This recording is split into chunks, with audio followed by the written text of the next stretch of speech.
Welcome to the Chapter 3 Stigma podcast. This podcast was created to be there for any individual who feels that they are at a low point in life and are confused, seemingly alone, and helpless in their situation. I am a recovering alcoholic, and I felt this way too, until I sat across a table from another addict who shared his story and made me realize that I was not alone in my struggles. My life was saved by this realization, and I hope to help anyone struggling by sharing my story to show you that you are not alone and that life can contain unbelievable riches and meaning. Welcome. I am glad you are here.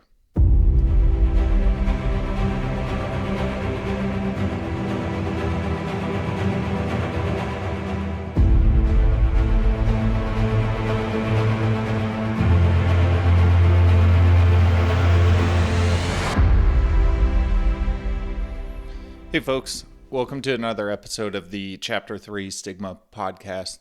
In today's episode, I have a very good friend of mine, Jeramie, back to talk about our time in rehab, and then in a subsequent episode, talk about our aftercare plan and execution.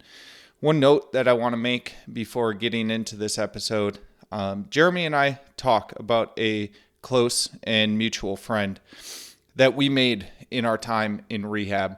And we talk about them in a way that really no one else could pick up on who it is. But it was a very meaningful and important friendship and relationship that we had in our time in rehab. The day after recording this podcast episode with Jeramie, we actually found out that our friend had passed away. And so this episode is dedicated to them, and just goes to show this disease, this problem with alcoholism. It is a bitch, and it is absolutely life and death. And so with that, we will get into the episode where Jeramie picks up talking about his own stint with death and near-death experience prior to going into rehab. Thank you all, and love you. When those things happen, Kyle, yeah, I went back and listened as well to myself, right? And it, it's a trip, Yeah. listening to yourself in general, right? Mm-hmm. But, it really made me think about those situations. And it's like, I don't think that it was like, okay, this just happened and boy, I need to go to rehab, right? It has to Yeah. settle in like anything. Right.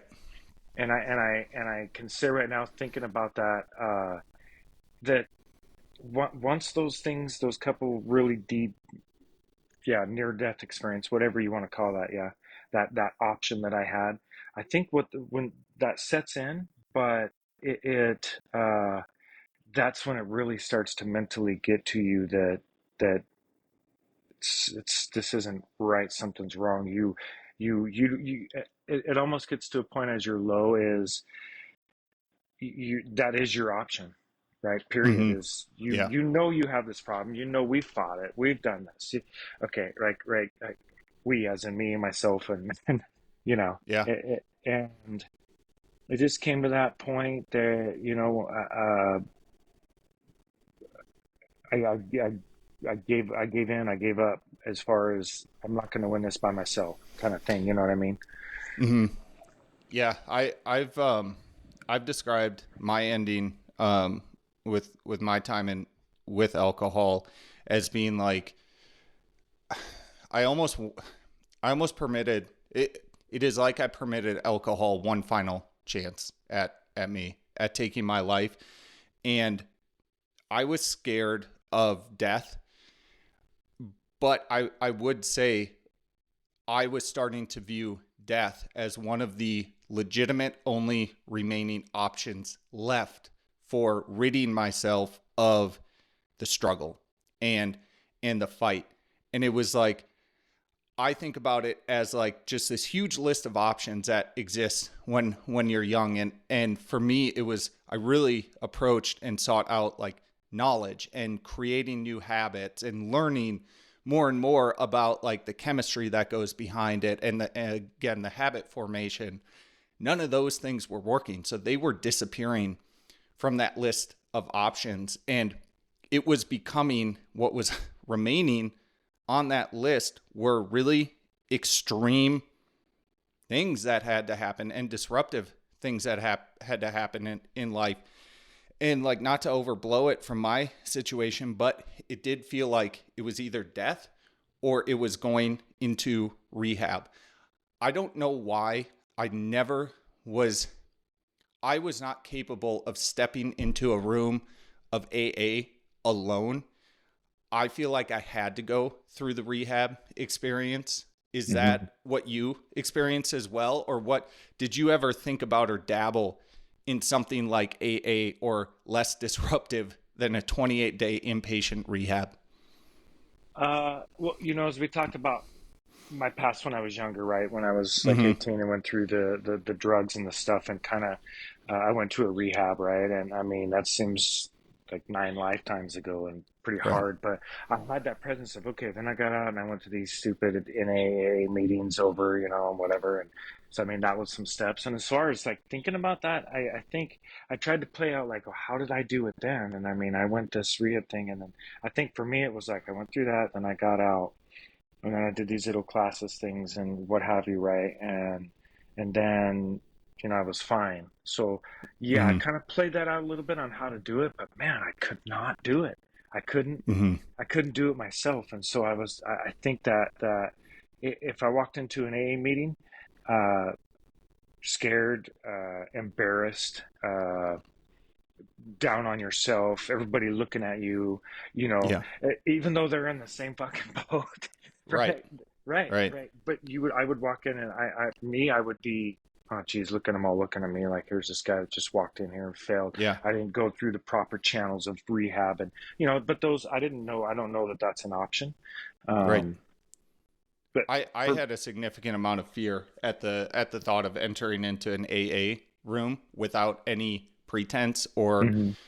previous knowledge. And honestly, that's been a huge part of the motivation for building out the structure of the podcast the way that I have, is like, I want to make it as least disruptive as possible for someone who's thinking about it, because a 28-day inpatient rehab stint, it is 100% what I needed. It was hard. It was, and I describe it as this, and then I want to find out about your experience checking in, because you came in before me. Mhm. Um, Walking through the doors of rehab was the most fear ridden I have ever been in my life. Literally crossing the threshold into the building and walking from the public, like, facing counter where you check in into the actual intake space. They take you behind a door, then they take you behind another door. You do your check-in stuff. I have never been so full of fear in my life. And that even includes everything that we went through with Lucy, because when I walked through the doors of rehab, I had no faith. I had no relationship with God. I was downtrodden on myself entirely. I hated myself and I felt like a complete failure. And I had no idea what was next. And so just kind of want to get your experience, like, what happened walking through the doors of rehab? What was your intake process like? Yeah. So just recap on just before that. I think you and Mm. I both went into rehab sober-ish for Yeah, for one of the for a one of the period. few. Right. Everybody else, Yeah. the stories that I had heard was like, it was like when I had last hurrah, I went and got shit faced and I walked in and Yep. it was whether they would take me or not. Right. Yep. Right.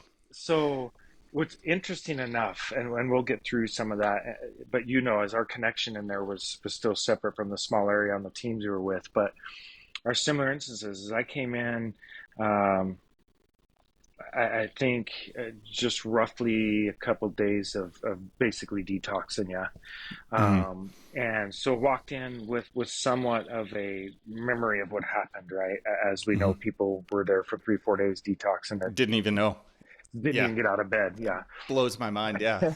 Yeah, it's crazy. It's crazy. So we both went in the same situation. So I think for us, our mindset's a little different when we go in versus just, here, take me, and Yep. uh, but I know we went to, so we've talked my health condition, right? So Mm-hmm. I knew did detoxing anyway too, that it was not a good scenario. Um, and we went to the store, and Jen took me, and we went to, I think it was Walmart, right? And she wanted to get a few things and maybe a magazine and what kind of breath mint, things like that, right? Well, I could still barely walk very, very Jeez. far. My health was bad. So what's going through my head is I have to do this. I know this. I accepted it. And honestly, I really wasn't that scared. What I Mm. was more scared of was the fact that when I went in, I knew they were going to have to do some tests on me. Yeah. And when they do those tests, am I going to get admitted there, or are they going to send me to the hospital? Right, because of your heart. Because of my heart and just my overall health Mm-hmm. shape I was in, right? So that was my concern was, okay, they're going to take me, I'm going to go to rehab because I've made this decision, I'm going. So we're walking around Walmart, got a little time, picking up some things. I'm barely able to just function, man. Did you bring it up and tell Jen that you wanted to go to rehab, or was she the one that instigated that thought process and decision? I made it up. Wow, Not made that it up. that's Sorry. incredible. That's really Uh, incredible to be the one. I don't think she thought, I don't, Was she surprised? not surprised. She wasn't surprised Yeah. to a point, right? But I think Mm-hmm. she thought that, again, that I'm strong enough, man enough, whatever word is, like, you got this, right? With my help and Yeah. encouragement, like, and I've kept this how bad it was from her, right? Yeah. But Yep. it's like, hey, you could put your shit together, but also it was, yes, I'm pissed off at you, right? Mm-hmm. But you need to go get the help, and this is your call, and this is what you know what you need to do. Yeah. Did you Um, fully open up to her how bad it had gotten before you came into rehab, or was that a slow process of conversations once you were in rehab and kind of opening up and really level setting on like how much you were hiding and how destructive it had felt and become? uh, it took time. It wasn't right Yeah. away, right? Yep. She's pissed off. Why didn't you tell me? Why didn't you talk? The kind of Mm-hmm. things. But I don't think she, because honestly, Kyle, nobody knows how you feel but you. Yeah. So Exactly. Yep. no, I knew at this point this was it, right? And this was my alternative, is to go do this, or this, everything I have, everything I know is Yeah. just gonna be gone. Yeah. Yeah. Um, uh, So can I jump in there, because yeah. that actually clarifies something from my perspective, because we would have on Sunday afternoons we would have family visiting hours. It was an hour and a half or something like that, and everyone would split up, kind of take their own space. Their family members would show up, um, and you and I would always download together after those family sessions, and I distinctly remember just about every week, you kind of being like, "Man, things were really, really good," and then they seemed to take a turn, and like she was really, really struggling, and then like I think we kind of ended up in okay spot, but and it was the same for me too. Like, right, we have these fluctuating conversations, because it's like on one hand we're feeling so good and we're feeling so inspired and motivated and determined, but this is the only glimpse of our loved ones that we get to see. Plus they're getting like the download on just how bad it Yeah. was. And like the one thing that I carried into rehab that I was not honest with Alyssa about, because I was foggy when I went in, and like I said, I was just so fear ridden. Um, I had a significant amount of empties stashed away in my hiding spot in the basement. And the first few days, as I thought about it, I was like, I'm gonna get better, and the first thing that I'm gonna do when I get home, when I'm alone, is get rid of those. And there was some moment in one of our group sessions where I realized all of a sudden, I was like, I can't do this anymore. I can't carry lies. I can't hide anymore. And so and I announce this in group because there's a level of accountability that comes with it, and it allows you to kind of practice things.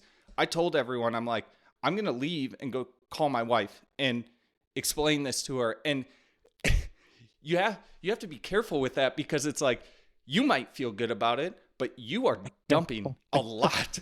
You're dumping a lot on your loved one. So like how, and so the people, my group was like, Kyle, that's phenomenal. Like, you're working on honesty. Have you thought about how she might react and feel about this? And it was like, good point. Can we talk about like how I should do this? And I did wind up doing it. Right. And it was a very hard, it was one of the first times that I genuinely practiced honesty, right? Where it was not that I had gotten caught doing anything, but I was driven to change and to start being honest. And so it just so happened that my family, my side of the family, was in town when I called, and I told Alyssa, I admitted it to her. I could tell how difficult it was to hear. And she thanked me for being honest. But then I told her, I said, I don't want you to have to be the one to actually do the act. Because what I was trying to do, I was like, I don't even want the remnants. I don't want those empties in the house. I don't want to be the one that has to interact with that activity when I get home. And that's selfish, right? But I realized it was something I had to do to protect my recovery. And so I got done talking to Alyssa, and I just asked her, I go, can you hand the phone to my dad? And I told him where everything was hidden. I said, please, wait until the girls are gone. Can you not even throw it in our recycling bin? Like, can you take it to a city dump center, just to like truly get it out? And, I talked to my dad and brother-in-law, did that, cause there were so many, it took more than just one person. And I know that was really hard for my dad. But I'm also pretty sure it was meaningful. And it was meaningful for me too. Quite truly, like that is the last remnants of the lie that I had going that I finally cleared.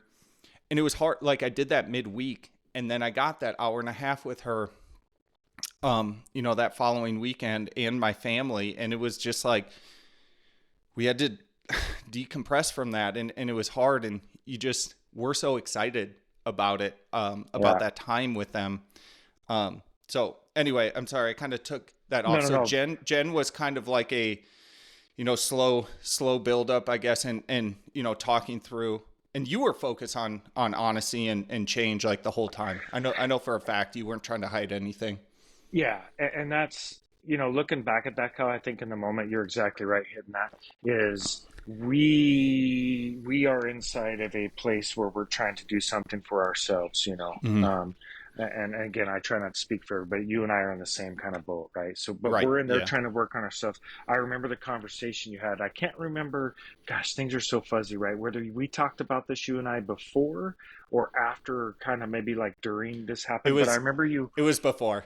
Because you were always my sounding board.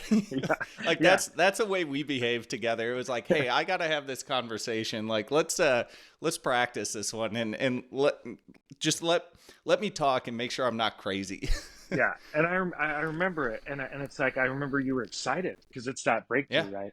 But I don't think we realize, and my advice to anybody looking to go into rehab or go this stuff, or to come out with the alcoholic thing to their family or loved ones or kids, anybody, right, is I don't know the answer. And I don't think you probably have the same responses. We're working on ourselves, and you are excited, right? If you're in rehab like we were, you have the people on the outside, and they are dealing with life and bills and food and groceries and traffic and shit we aren't dealing with, right? Exactly. Even when we go offsite to a meeting, traffic, whatever, we're excited to see we don't it. Drive. Yeah. Right. And, yes, exactly. We're excited to see out. Traffic and a stoplight, right? They're sitting in traffic, and they're thinking, I thought a lot about this after the fact, with Jen as we kind of got through and was like, geez, man, yes, we're excited. You're excited to get this step. Be honest, get it out there to her. She's sitting at home with the kids, your family, you know, everyday life, right? Yep. Whether it's gonna rain and she has to get an umbrella, or the whole Yep. the whole gamut of life. While we're in here thinking, shit, I'm gonna get this off my chest and it's good. Yeah. And you called and hung up the phone, right? Then you get to see her and deal with that. And Yep. out there for our loved ones, family, friends, whoever it may be, right? Um, that's a different that's a different scenario than what we Yeah. see. And then we're right back to somebody like you and I both working on each other, right? Or ourselves talking to each other Yep. while they're out there going, I can't believe, geez, and they're reliving it you know what I'm saying? And I'm Yeah. sorry, I'm gonna pull a side note on you there because when I got Love to it. talking about people and loved ones and all the things and whoever you may have that's out there for adjustments, you're not there. A flash came into my mind of a certain somebody we know that went there. I won't name names, but at home they had a cat, remember, that was sitting No. there that we didn't know then if who's feeding it or somebody's taking care of it, right? Yep. And the whole scenario. So when I say people waiting for you, even that Yeah. cat's life changed, right? Oh yeah. Because Yeah. this person who came home and drank wine and did all the things every night and is in rehab trying to clean themselves, there's a cat at home wondering, Yeah. shit, is somebody going to take care of me, right? Sorry, Right. kind of a side note, No. but No. No. This is going to sound absolutely insane, but I like the relationship and the engagement that I have with my dog changed, right? Like my yeah, dog sensed and knew when things my dog was scared of me when I was drinking. Like there's no doubt. And there was just in that simple relationship, there was a change. And like the way I feel like you and I got so lucky for whatever reason, I don't remember who came up with this or why it came up. But you and I, as we entered into that last week of our time in rehab, we had a saying that we would just pass on to one another when maybe one person was a little down, the other was having a better time. It was like, remember their day zero.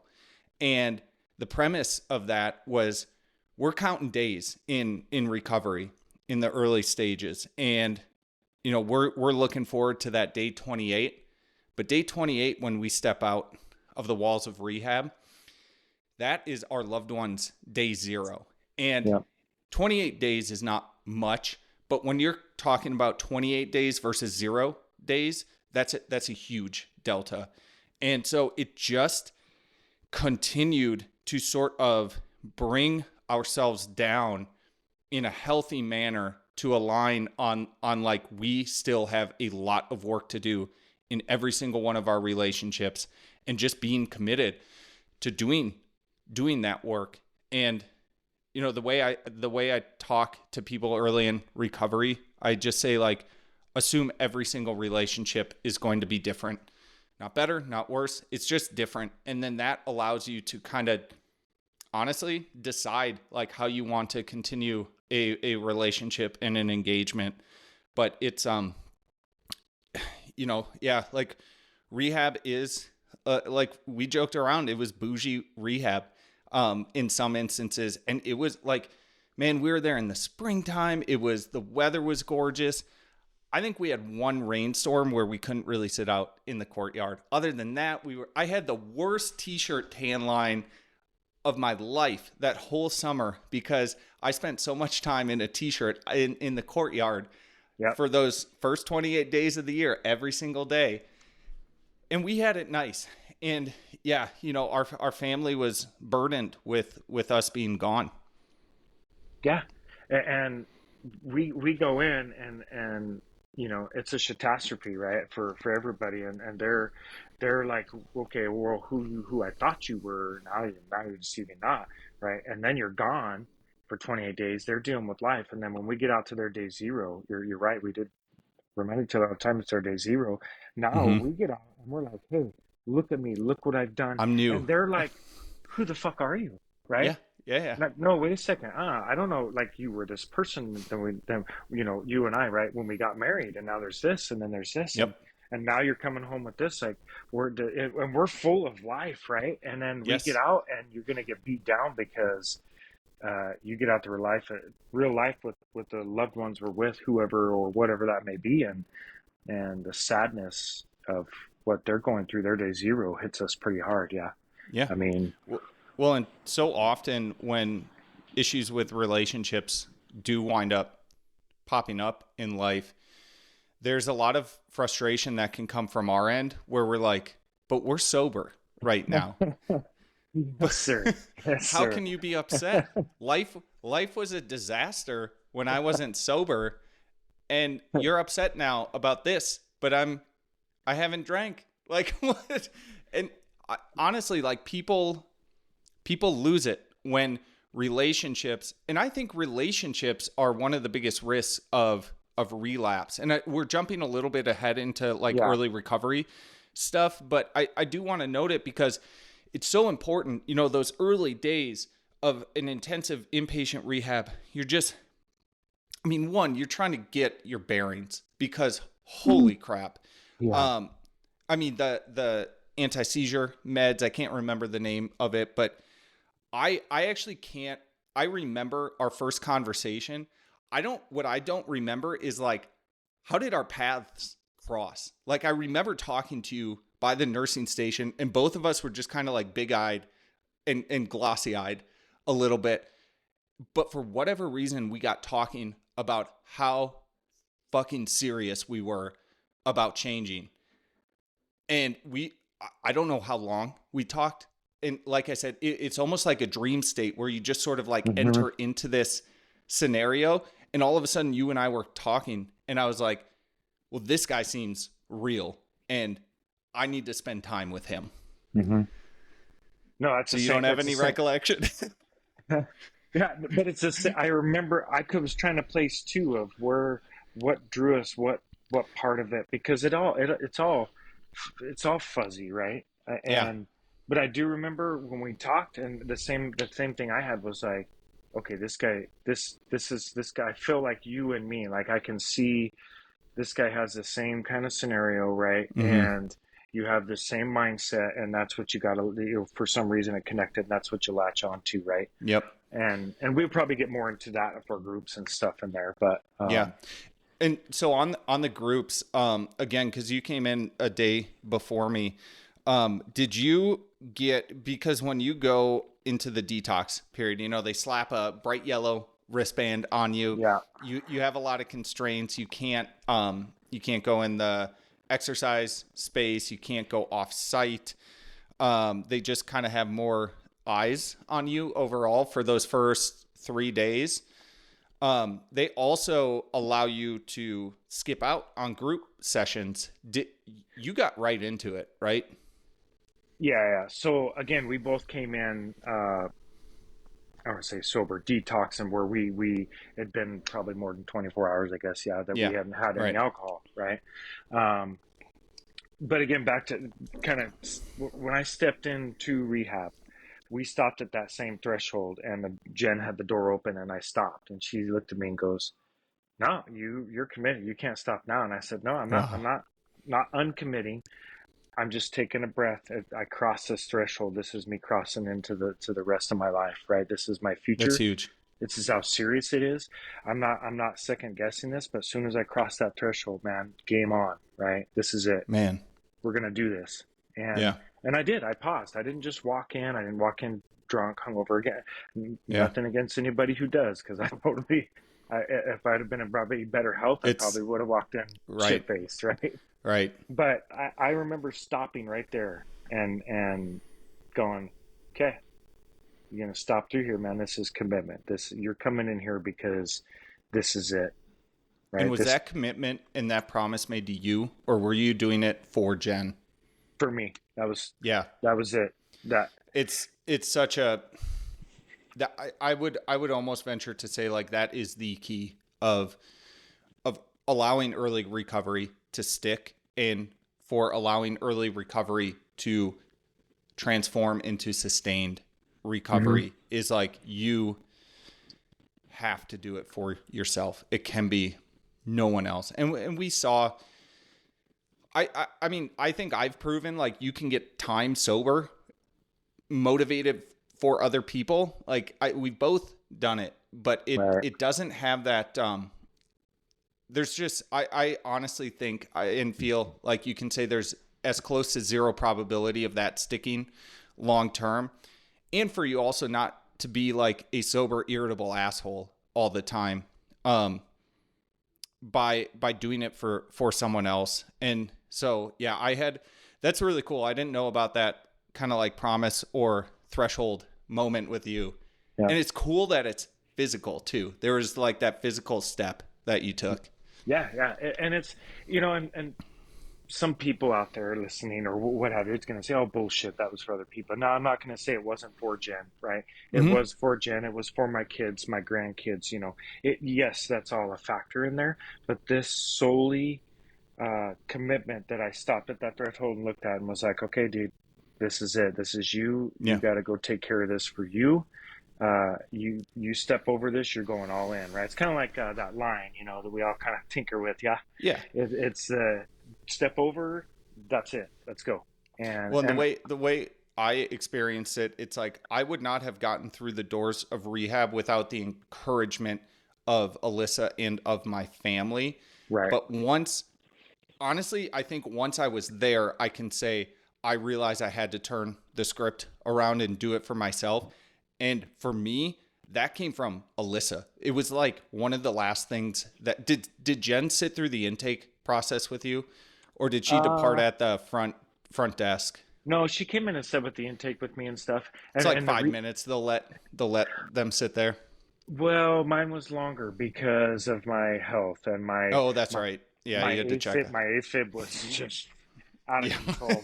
Yeah. It was It's, it was uh, my AFib and blood pressure, right? And so once we got in and sat down and did that, it's like, okay, man, all right. She got my stuff. She's like, come on, let's do it. We're doing this, right? yeah. She's all in on, yeah. She's pissed off, mad, what have you, right?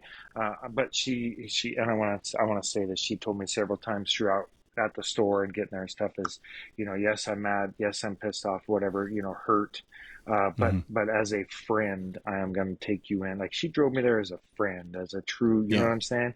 Yep. Versus anybody you could call or what have you as a friend that's just going to listen or understand. That's what she did as my wife, Yeah. right? Which is amazing, right? It This is. is so she sat there with me, but the fear was as they kind of I was open with them right then about my health, right? To Hmm. a point. Now I didn't go into how actually shitty I was at the moment, right? Yeah. Um, Because you didn't want to get transferred to the hospital. so that's my fear, right? Okay, I Yeah. get transferred to the hospital. How many times I've been to the hospital? I mean, I went to the hospitals we discussed before when they told me, you don't stop drinking, you're gonna die, right? Oh, okay, Yeah. cool. And they get Right. you on that few day uphill, better climb, and Yep. then you're back out, and you're like, okay, cool, right? Yeah, I'm better. Yep. Uh, that's honestly, Kyle. I thought about this last week, pretty in depth as crossing that threshold, like realistically, right? Um, Hmm. it was they're gonna have to take me to the hospital, and so then I'm gonna go to the hospital before I go into rehab. And guess what? They just took me right back across that threshold. What are Yeah. the odds? What are the odds that I go to the You're gonna hospital come up with an excuse. and get a little bit better and go, Yep. hey, Don't need no, it. I know I've got this. I bet, yeah, Yep. I understand. That was enough for me to just cross that threshold. Yep. So if I was going back out that door across that threshold to the hospital, the realistic chances of me going back into rehab and talking everybody, Jan, anybody else out of me that I'm fine and I learned my lesson, Yep. probably was had a high probability Yeah. that I I was not going back. yeah. I thought I will be honest, I assumed I was gonna talk my way out of going to rehab. I committed to it like 9 to 10 a.m. on Sunday. And I in the back of my mind, I was like, I'll get out. I won't actually. I don't think I'll actually go through with it. And so that's why I say it was only because of the encouragement of my family and of Alyssa that I was able to get through those doors. And it's crazy what we will do as addicts and alcoholics. Um, there's writing in the AA book. There's like a lot of literature out there about engaging with an alcoholic at the right moment. There is kind of a window of opportunity that exists. You don't want to talk to someone about it when they're absolutely two sheets to the wind, right? Right. But when you're in that period, I think in the AA book they call it the like lucid period. When you're in that period of like pretty heavy set detox, and for me, for whatever reason, it was the one time where what I felt like was my authentic true self would actually like scream out for help and be like, I need to change. I need something. And it's that moment and it's that window. And I think that is one of the more frustrating things, especially for loved ones of alcoholics, is like it's fleeting. It's very, very fleeting. And so, yeah. And my, like I said, I got to rehab because of the encouragement of my loved ones. But honestly, it was Alyssa that set the tone for me in the intake room, because the last thing that she said to me, she looked right in my eyes and said, Grant and I are going to be okay. You need to do this for you and not for us. And it was like, I was kind of done trying to figure things out on my own. They talk about recovery, about like that open-mindedness. And I was just at a point of such utter despair. It's like, all right, the way I'm doing it, the things I've tried, the things I want to try are not working. And so how about I just shut up and listen? Hey folks, I just wanted to drop in with an ask for help. If you're enjoying and finding value from this episode, please take a moment to leave a 5-star rating and a written review. Whether this episode is allowing you to connect with the struggles that a loved one may be going through, or allowing you to see yourself through the story of someone else, the ratings and reviews allow the work to be made more readily available for those who are searching for a solution. Love to you all for the incredible support of this work and the meaning and hope that it provides. And I think that was one of the big reasons that I, like you, I dove right into the group sessions. Mm-hmm. I was really uncomfortable with it. I didn't know what to expect. I honestly didn't think group would be very beneficial or healing for me, but I was, that my mind totally shifted about the power of group. Do you remember kind of in your, say like first 2 weeks or first week in rehab, did you have any like really big breakthrough moments where you just connected with things on a different level? And I'll give you a little time to think and give you my experience. For me, it was on day 4. So I was through detox and we did the obituary exercise. And that was the first time that I really shared in a way that opened myself up to the group. And it was one of the more powerful exercises and experiences that I've ever done in my life. Like I can honestly say that 20 to 30 minutes of sitting down and doing the work and then sharing it with the group and then receiving feedback was totally transformational for me. Yeah, and we've talked about this a little bit, right? That exercise, and again, this week, kind of reflecting back and thinking about it, I remember doing that, but I don't think that was the nice thing about people is we're all different. Uh, Yes. Rehab for people is different. Life in general, everybody's different, right? And I'll reference some of that as we talk here a little bit about some of the things that I've done since. But the death, that obituary thing was not, for me, was like shit. I was basically there, right? Right? Like Yeah. for Yeah. for me, I was like, write whatever you want on my thing. He's a piece of Right. shit, whatever. God, but Yep. for some reason that didn't stick with me. Yeah. Uh, one of the exercises that we did was where I can't remember like this, like what it was called, but it was where you wrote on the cards and we had to have everything. The We had the name, values. the values. Yeah. Yeah. Yeah. That exercise, and again, it's one of those ones I thought, well, this is stupid at first. This Yeah. is cheesy, Right. right? And he Yeah. kind of, we had now keep in mind, and everybody that kind of listening, we had two different groups that you were in. Right. Group A, yeah, You were group A. We were Group group A, B. and you're yeah, Group B. So we're doing these exercises and with two different instructors, Counselors led and yep. counselors, Yep. right, and different people. So our Yep. experiences are the same, but Totally. in Yeah. different rooms. And that one, kind of felt like this was stupid, and I'll write the thing down. And I think that's how this plays out anyway, right? And then as you Mm-hmm. get towards the end and you're dropping off to the things, right, the last thing you have, right, that really stuck with me, where it was like, because that's where I felt like mentally and physically I was before coming into rehab, when I was having those experience was Mm-hmm. when I'm like, no, I'm not going to give you this card for the last thing for my, right, what I've written down. No. Yeah. But in that same note, I was in that same reality of choices that I had before coming in, of yeah, I could have just gave into that, but you know what I'm saying?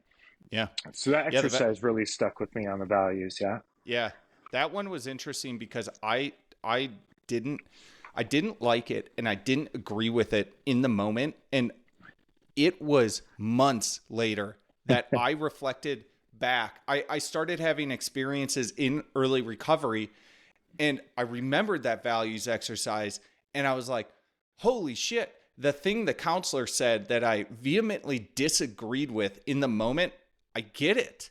And it's wild because for me, the value of that, I realized months later, I did not like it. The two group dynamic aspect within North Point, within one facility, was so interesting because largely we would do the same exercises, right? But to your point, there's different people, there's different counselors and facilitators of each one. And the counselors and facilitators were good. And so they would kind of read the room and they would adjust. And so when we would come together after, a 3-hour group session or something, then Yeah.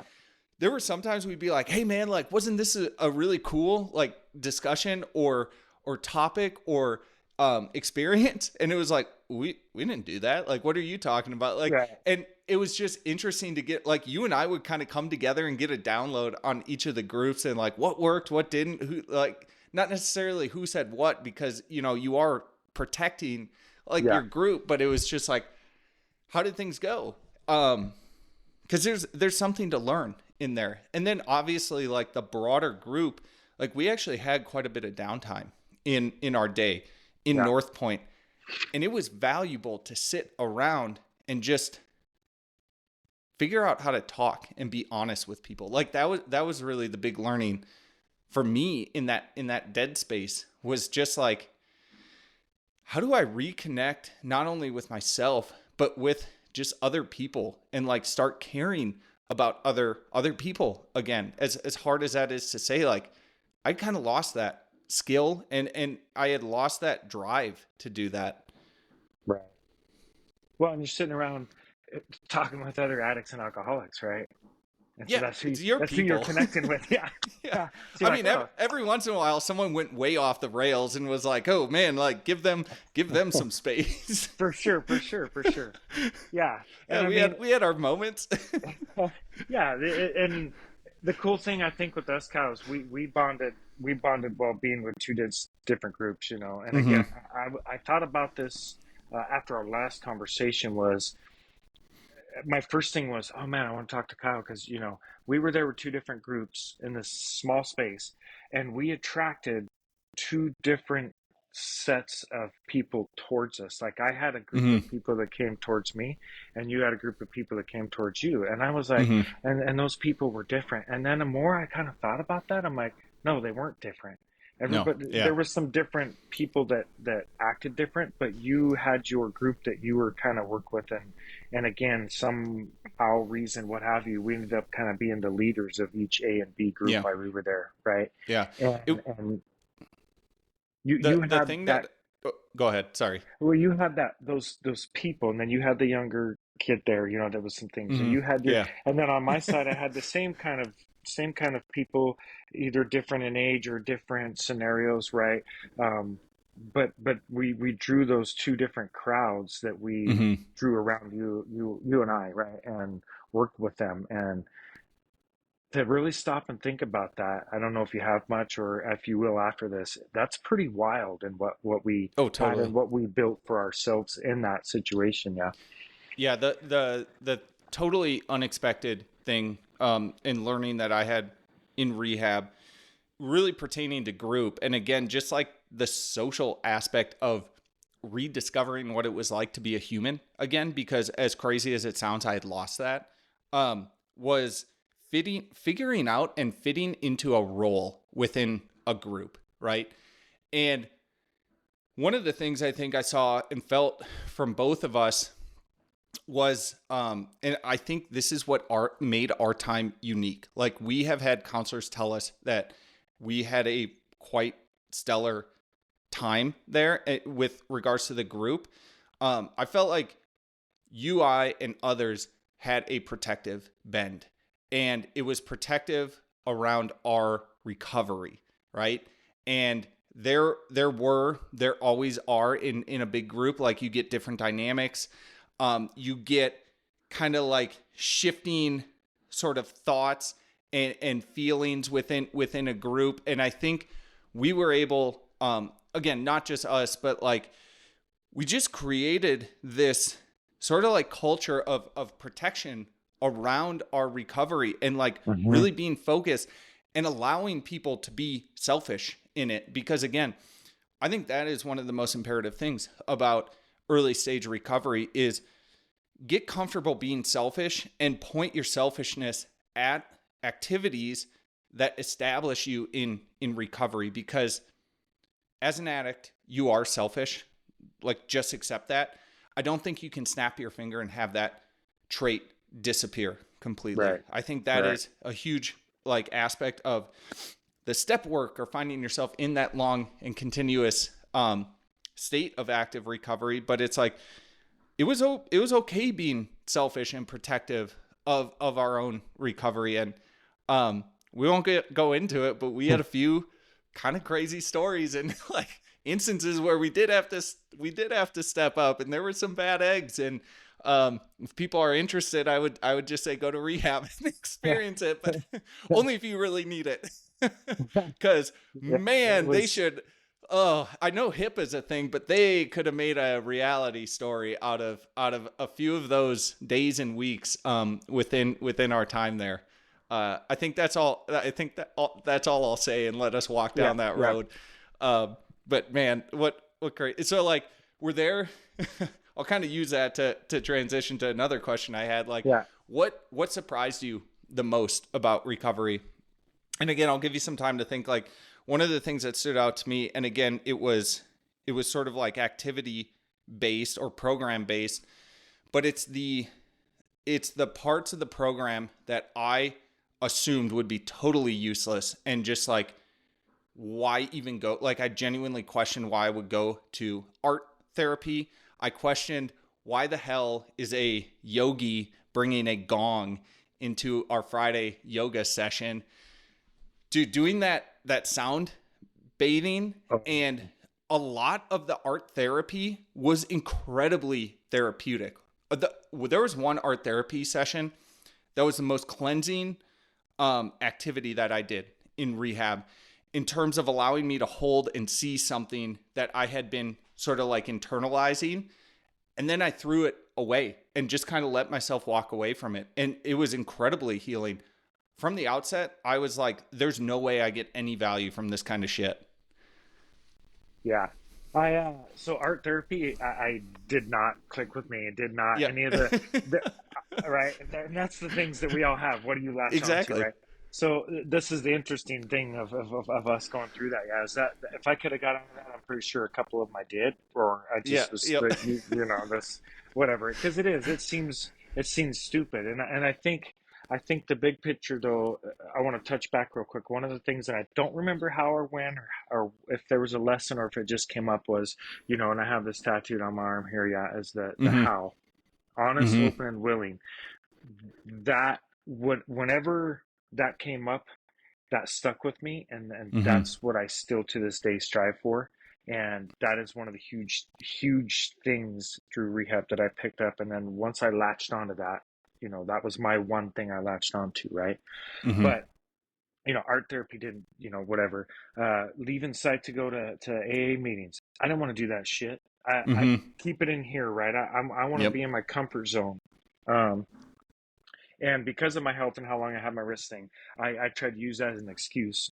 I didn't, okay, hang on. I didn't try. I did use that You for as did. long as I could for an Yeah, excuse yeah. not to get in that I van. remember you being dragged along.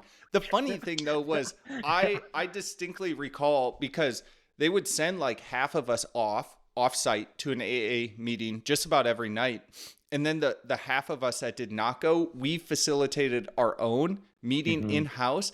The funny thing about that is you were one of the main facilitators, especially towards the end. Like you, if we were sitting around and we're like, well, someone's got to run a meeting, it was like, well, Jeramie could, and you usually like stepped up and ran it. Yeah, which is funny. It's like, okay, you're not going to go off site, but then it's like, okay, you're not, but now you're going to run this meeting, and You and I would getting kind of roped take that. in. Right, and kind of take that charge. And you know what though? That was breaking out of my shell. That was being that comfort. And Yeah. so ironically enough, I think it benefited in the way, but then also I didn't mind leaving. I think for me, leaving SAG, getting out in that world was again back to my original. Once I leave out of this rehab, will I come Mm-hmm. back? Right. Yeah. At any given point, we could have walked away, discharged ourselves. Right. This is Right. not a forced thing. So, but my fear was leaving that place and then not only going to AA and other people and shit. You could go there and just sit there and be quiet and never say a Mm-hmm. word, right? Which that's not my strong suit. I like to talk, yeah.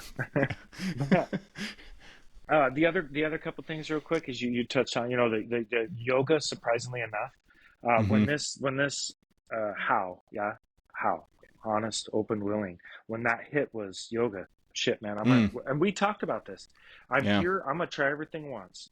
I Yep. tried the art, and I was like, well, this is for people like Kyle, right? No. But honestly, it's like, okay, that's not for me, right? And try this. But yoga was cool. And I think for you and I both, we didn't just engage into the things, we brought other people in. We had Yeah. people that was walking with a cane or a thing, right? We're Mm-hmm. like, hey, try this yoga. Try it. Hey, I tried it, right? I'm being open to this. I enjoy it. I see the benefit just one time. Mm-hmm. And that's what we did. And the gong baths and the The bowls. sound bowl, dude, Oh man. I Talk lay about a I lay trip. yeah, we talked about it. We had both had some experiences with that. Yeah. And I honestly will put on music now here, and I've tried to find it's not the same. I don't know if you No, have, it's but I've not. tried to put it in my No. ear, and I'll listen It to a sound bath, and I'll lay on the floor, flat on my back, touching my hands, just like we did in rehab. yep. And yes, I fade off, relax, and I feel grounded, but it is not. Maybe it was No. the state we were in, but I think there's something about the vibrations like literally being hmm around surrounding you because it was a this is going way off the rails, yeah, but it was yeah, a full body experience. yeah. Uh-huh. And it's funny, every once in a while I will think about it and I go, I want to look up if there's any place I can pay like $50 and just Yep. go and Yep. get a sound bath. And I kind of wish more people could experience it. I think for me it took like two times to get comfortable. And then it really started. I mean, every Friday, man, we were like bugging that yoga teacher. We're like, "Are you Yeah. bringing the gongs or the bowls on Friday?" We're just as excited Like kids this, over here. Yeah. yeah. This week I'm feeling the bowls. That was really trippy last week, Yeah. especially that No. really deep and low one. Like, And what's crazy here is we went to, so here in Hawaii on Oahu, yeah, they have the Buddhist temple. And the oh first yeah, time yeah, yeah. me and Jen went there, and I'm just like, hey, cool. And again, this whole open thing and life in general. But you get there, and they got one of those big The gongs out gong. there that you get to pull that back and let it Oh hit it my hard, gosh. right? And I was standing there in line, and I walked off to the side and let her go. And I'm standing there just kind of staring at this thing while people are hitting it, and I'm like, dude, that's it. Yeah. That's that sound I've been looking Yeah. for. That's right. And I actually was more intrigued with just that, people Yeah. ringing that thing, because that brought back that memory. Yeah. So I know Yeah. that is off topic, but I great no, stuff, it's man. not. It's but like seriously, who would expect that? And here's one thing that I thought about. Like, okay, how does that help you in recovery? And for me, like, okay, valid point. I in the moment I had no idea. Was it trippy? Yes. Did I find that very entertaining? Absolutely. But I think it started to at least get me thinking about how everything is sort of just like connected and Hmm. interacts, and how am I picking up on, how am I projecting energy in the present moment, and how am I picking up on things around me. So there is a component of it, like when you really think about it, that is sort of working on that present state of mind, which is huge. That is a huge aspect of recovery, is just getting yourself off of that crazy future tripping, which I find myself doing a lot still, Yeah. but I can pull myself back. And part of the reason I can pull myself back is like doing reps of those kinds of activities, as crazy as it sounds. I love the trippiness aspect to it. Yeah. Yeah. But I do feel like I got something out of it long term too. Yeah, yeah. And I can also see how people who do that a lot, or as you want to classify, like hippies or what have you, right? Where people Yep. say kind of that fitting thing, which I don't do, but I know I went to the a festival down on 8th Street that they have every year, and it was the first time ever doing like that after rehab. And one of the tents, they have all the, they call it that kind of hippie fest, yeah. And they have the sound baths and bowls and stuff. And I walked in there, and Jen was trying to get me out of there because they were doing it, and people were laying on the ground. And she's like, "Well, this is weird." And I'm like, "No, this is No, where I you want to don't know. be." I'm like, "I'll These see are you my in an people. hour." Yeah, Yeah. yeah. But yeah, That's crazy. it all. I mean, in all honesty, it also taught me to relax. I Right. am so, and I know you're the same way. I am so freaking high strung, and I was in such a state that everything needed to be perfect, that everything needed to be controlled by me. And practices like that were just like, let it go. Yep. And I needed that in my life. And I continue to need that because I still find myself in that space. Oh yeah. No, for sure. So yeah, sound baths. God, now when I get off the call with you here, I'm gonna look some up. Maybe that can be like a date for a listen. I find someone to watch Grant and go sound bathing. I know. I've kind of looked at it too, and I know they have some stuff here because, especially in Hawaii, all the different cultures. Right. I Yep. know it's out here, and I think about it here and there, and uh, yeah, I'll look it up probably too and see Love because it. yeah. So let's talk about discharge planning, Hmm. because that was one aspect of going into intensive inpatient that I wasn't ready for. If you enjoyed this podcast, share it with others who might find it impactful, and give us a rating through your streaming platform of choice. Ratings and comments help spread the work to others who are desperately searching for a solution. This simple action could have profound impacts on the lives of others. My hope is that my story can help those who feel alone in their struggles with addiction or any other aspects of life. You can follow us on social media at Chapter 3 Stigma on Instagram and YouTube. If you want to reach out with a message through one of those channels, I will respond and let you know that you are not alone. All the best, you are loved, and know that this life is full of abundant joy and wonder, and is worth every struggle and bit of suffering you must endure. Until next time.